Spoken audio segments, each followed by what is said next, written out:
Voilà. Quand on veut tuer un milicien du Hamas, je vais le résumer de manière très simple. Soit on utilise un missile Hellfire, dont Israël est largement doté, mais qui a une charge de 25 kg. On sait qu'on va faire 2 ou 3 morts, on va faire 4 ou 5 blessés, on va faire exploser la bagnole du type, et puis on va blesser ce qui est autour. Soit on utilise une bombe de 250 kg, qui est le choix de Tsahal actuellement, et là on sait qu'on va faire entre 20 et 30 morts, et qu'on va détruire tout ce qu'il y a dans un rayon de 30 mètres. Amiral Vichot, on rappelle quand même le contexte. Le procureur de la CPI, il y a quelques jours, a demandé des poursuites contre Netanyahou, le Hamas, mais contre Netanyahou pour cette façon de mener la guerre, incrimination de crimes de guerre possibles. Amiral Vichot, 20 minutes, disiez-vous, Jade, 20 minutes après l'annonce du massacre, le Hamas faisait état de 30 morts. Les images sont authentifiées, fournies par le Hamas. Il n'y a aucun doute là-dessus. Ouais, sur le fait qu'elles sont authentiques. On les a fait vérifier, donc aucun doute sur les images, bien sûr. Que pensez de cette action israélienne, amiral ? Militairement parlant, ce qui est surprenant, c'est qu'on va taper dans un camp de réfugiés où on a incité les gens à aller. C'est-à-dire qu'on a déclaré des zones protégées, où on a poussé les gens à y aller avant de préparer l'attaque sur Rafah. Une attaque sur Rafah dont on sait qu'elle a déjà été lancée depuis plus d'une semaine. Donc on dit aux gens, allez là, vous serez en sécurité. Sous-entendu, on ne va pas vous y agresser. Et puis, il y a cette attaque. Alors, l'attaque, elle est basée sur le fait que les Israéliens nous ont dit, il y avait là... Déjà, premier élément d'information, chose que Israël ne donne pas de précisions dans son communiqué, et que jusqu'à maintenant, vous avez attendu ces journalistes pas non plus préciser de cette manière-là, mais là, vous avez quelqu'un qui suit l'actualité militaire qui vous précise que c'est parce que Israël a voulu absolument faire son attaque sur Rafah, ils ont conseillé aux gens qui étaient à Rafah d'aller dans cette zone où aujourd'hui ils ont bombardé. Normalement, tu ne peux pas dire aux gens d'aller dans une safe zone ou dans une zone sécurisée ou dans une zone que vous considérez comme sécurisée où vous n'allez pas les attaquer parce qu'ils se dissocient de l'endroit où vous allez attaquer et ensuite les attaquer là-bas. Et ce n'est pas la première fois qu'Israël le fait. À chaque fois, ça s'est répété depuis qu'ils ont commencé leurs opérations. Heureusement, nous avons encore des gens, même s'ils ont de mauvaise foi, mais qui au moins intellectuellement n'essayent pas de sombrer comme le sont les journalistes français. Et même ici, nous voyons que ça devient difficile, même à cette dame présentatrice principale et à celle qui est venue apporter les informations, de mentir pour Israël. Désormais, ils ne mentent même plus pour Israël. Ils se contentent juste de répéter ce qu'Israël dit parce que ça devient indéfendable. Il y a une cellule de commandement et on a voulu détruire la cellule de commandement. Alors après, il faut attendre maintenant le résultat de l'enquête pour savoir quels moyens ont été utilisés pour ce faire. Bon, on sait que les événements ont montré que la conception d'un tir de précision par l'armée israélienne aujourd'hui faisait un peu fi des dommages collatéraux. C'est-à-dire qu'ils n'hésitent pas à utiliser des armes de précision, mais ils sont des armes extrêmement puissantes qui vont tirer sur une cible désignée. Mais comme l'arme est extrêmement puissante, eh bien, dans une telle concentration de population, elle tue effectivement des gens autour. C'est-à-dire que là, ce qui est annoncé, c'est que pour tuer 2 personnes, on en a tué 40 et probablement blessé 200. On est typiquement dans ce qu'on reproche aujourd'hui à l'armée israélienne. Alors il faut attendre le Est-ce que ça peut être une bavure de l'armée israélienne ? Voilà. La conception de l'arme de précision.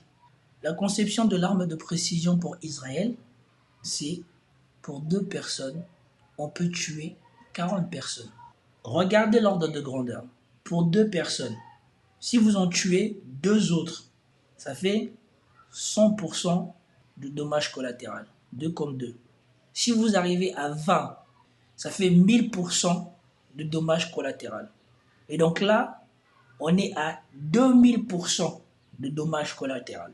Peut-on encore dire que ces gens-là font la guerre ou ces gens-là se contentent d'éliminer les objectifs du Hamas qu'ils ont? Peut-on encore sincèrement penser ça ou dire ça? Non, une bavure. Alors, tout dépend ce que vous qualifiez de bavure. Ce que je veux dire par là, ce qui est tel que c'est présenté. Une bavure, c'est que c'est présenté par l'armée israélienne, ils ont voulu tuer 2 personnes. Oui. Et donc, maintenant, il faut vérifier qu'ils ont bien tué ces 2 personnes. Enfin, je veux dire, si par hasard on voit réapparaître ces leaders, d'ailleurs, j'observe que ces 2 leaders, c'était des leaders du Hamas en Cisjordanie, pas du tout sur le secteur. Bon, voilà, donc ça m'interpelle. Mais la deuxième chose, c'est est-ce que ces gens-là ont vraiment été tués ? Auquel cas, la frappe était justifiée. Maintenant, est-ce que la frappe était proportionnée ? C'est l'éternel problème. Et là, la réponse du néophyte que je suis, clairement, c'est non. Gallagher. Voilà. Vous avez entendu ? Un amiral de l'armée française se dit néophyte et dit que lui, au regard de présentation des faits qui lui sont rapportés, il y a disproportion de moyens par rapport aux résultats visés. Et Israël fait ça depuis le début de sa soi-disant guerre. L'objectif n'est pas d'éliminer le Hamas. L'objectif est de causer une terreur chez les Gazaouis et de les pousser à partir de là. Parce que partout où on leur demande de partir parce qu'ils seront en sécurité, on les bombarde. C'est pour qu'ils ne se sentent plus jamais en sécurité sur ce territoire. Et peut-être pensent-ils que les Gazaouis vont partir. Ils ont rasé toutes les infrastructures civiles de ce territoire. Vous pensez que si tu fais la guerre et que tu vises quelques personnes, tu dois raser la totalité de la ville? Même la Russie ne fait pas ça. Non, vous mettez au centre de la conversation 2 notions qui restent clés dans l'analyse de ce conflit, de ce moment d'un conflit qui dure depuis 75 ans maintenant, l'intention et la confiance. Là, j'aime bien l'impartialité de ce journaliste, il essaye. Et il rappelle bien les faits. Parce que bien souvent dans les médias français, c'est qu'on oublie de dire, on pense que le conflit a commencé le 7 octobre. Non, ça fait 75 ans que ça dure. Et au bilan, Israël a massacré largement, mais largement, plus de Palestiniens que les 1700 Palestiniens qui sont morts. Et vous avez vu, ils ont abandonné leur argumentation qui disait que 1700 Israéliens qui meurent, c'est comme si on tuait je ne sais pas combien d'Israéliens. Le nombre des gens, des Palestiniens qui sont morts à Gaza, si on fait un ratio par rapport à la population française ou à n'importe quelle population, c'est comme s'il y avait combien de personnes qui sont mortes. Rappelez-leur ça. Depuis, ils ont arrêté avec cet argument stupide. Quand vous posez la question de savoir est-ce que c'est une bavure, ça veut dire est-ce qu'il y aurait quelque chose d'accidentel là-dedans. Or, on est dans une opération qui dure depuis 7 mois.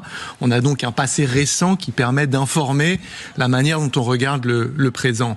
Et la confiance, c'est face à face, la parole d'une armée dont le comportement et les renseignements remettent largement en question son mode opératoire dans la bande de Gaza. Quant à celle qu'on peut accorder à la communication d'une organisation terroriste, voilà, no comment. Mais je pense...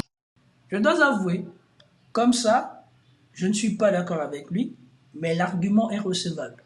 Et il dit que voilà, les arguments d'Israël depuis le début de l'opération sont bancals et on comprend bien que le Hamas essaye de communiquer à son avantage. Donc il ne prend pas parti. Même si je ne suis pas d'accord avec lui, c'est recevable. Mais en Occident, dans la majorité des médias français, c'est pas comme ça que c'est présenté.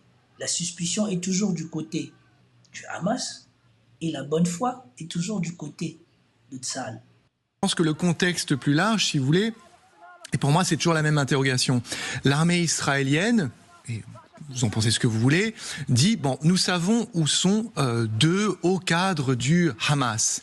Alors à ce moment-là, pourquoi utiliser, et l'amiral Vichaud l'a très bien décrit à l'instant, ce type de munitions à cet endroit-là? C'est-à-dire que si vous avez cette information, vous avez, me semble-t-il, et je parle sous le contrôle de l'amiral, 2 choix. Des munitions dévastatrices, donc vous acceptez de tuer des dizaines de personnes à côté de ces cibles, ou alors des forces spéciales. La différence, quand vous utilisez une munition comme ça, c'est que vous allez transférer le risque opératoire sur les épaules des civils palestiniens qui sont supposément à côté de ces personnes, plutôt que de faire endosser ce risque-là à des militaires professionnels, vos forces spéciales, qui pourraient, si vous avez un renseignement aussi précis que cela, aller éliminer ces personnes. Sans Voilà. Et ici, il a donné toute la précision qui montre que l'intention n'est pas d'abattre, soi-disant, des cibles identifiées du Hamas. L'intention est de causer le maximum des morts au sein des Palestiniens. Parce que si vous avez un renseignement aussi précis, je vous rappelle qu'ils ont montré les images de quand ils avaient attaqué l'hôpital en Palestine. Ils avaient réussi à pénétrer l'hôpital et à abattre des cibles précises dans l'hôpital. Donc, ils en sont capables. Et dans ce chaos et dans cette famine, ils sont bien capables d'infiltrer le camp pour extraire leurs cibles, comme ils les appellent. Donc, s'ils ne font pas ça, parce qu'on rappelle que la plupart de ces gens-là ne sont pas armés, s'ils ne le font pas, c'est parce qu'ils ont accepté pour eux que nous ne sommes pas là pour gagner la guerre ou quoi que ce soit, nous sommes là pour tuer, traumatiser, exterminer le maximum des Palestiniens. Il y a une doctrine chez les Israéliens qui est très dure, qui consiste vraiment à dire oui, on va commettre des dégâts terribles, mais en gros, c'est les faits recherchés. On veut que les gens en face soient marqués par la brutalité et la violence des dégâts que nous allons commettre. envoyer de soldats israéliens tuer les deux cibles, il y a quand même pas une façon de viser les deux responsables du Hamas qu'on veut tuer sans bombarder comme ça et tuer 40 civils. Il n'y en a pas. Il n'y en a pas. Il n'y a pas d'alternative. Pour moi, non. Militairement, il n'y en a pas. Non, mais je voudrais être sûr. Hein, oui.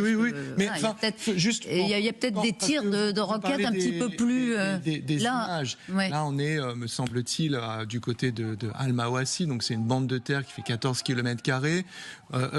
L'ONU dit qu'à peu près 800 000 personnes ont quitté Rafah. Je ne sais pas si vous imaginez la concentration de population à cet endroit. Moi, je ne connais pas une munition que vous pouvez larguer, qu'elle soit gravitationnelle, intelligente ou quoi, du ciel, sans accepter de dire, bon, ben oui, on va effectivement probablement tuer des femmes, des enfants par dizaines à côté de ces deux personnes qui seraient présentes sur place. L'option militaire ne consiste pas seulement à faire des bombardements massifs. Voilà. Quand on veut tuer un milicien du Hamas, je vais le résumer de manière très simple, soit on utilise un missile Hellfire dont Israël est largement doté, mais qui a une charge de 25 kg. On sait qu'on va faire 2 ou 3 morts, on va faire 4 ou 5 blessés, on va faire exploser la bagnole du type, et puis on va blesser ce qui est autour. Si on utilise une bombe de 250 kg, qui est le choix de Tsahal actuellement, et là on sait qu'on va faire entre 20 et 30 morts, et qu'on va détruire tout ce qu'il y a dans un rayon de 30 mètres. Donc c'est bien un choix qui a été fait délibérément, comme l'expliquait très bien Sami Cohen tout à l'heure, d'une réponse disproportionnée. Mais à partir du moment où on tue 10 fois plus volontairement que sa cible, en fait, on n'est plus du tout dans une mesure de destruction du Hamas, on est dans une guerre, mais contre les Palestiniens.